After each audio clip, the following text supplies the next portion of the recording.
This is the brief on the educational culture shock for Japanese returnee students.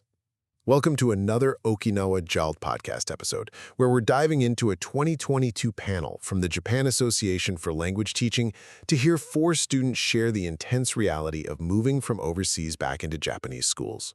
First, imagine trading a loud, active North American classroom that literally demands self-expression for a monotone, one-size-fits-all lecture in Japan, where raising your hand too much actually gets you alienated. It really makes you wonder, is this extreme focus on classroom order and collectivism actually stifling innovation? Second, this intense pressure to conform doesn't just stop at the classroom door, it sparks a massive identity crisis. Returnees fluent in English used to rely on katakana English, intentionally faking stiff Japanese pronunciation, just to hide their accents on the train so they wouldn't stand out. But thankfully, this new generation is finally starting to proudly embrace their bilingual identity. Finally, these students are practically begging for personalized learning.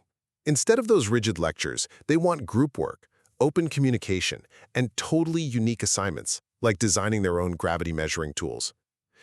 Even simple accommodations, like just allowing Google Translate, can hugely reduce student anxiety.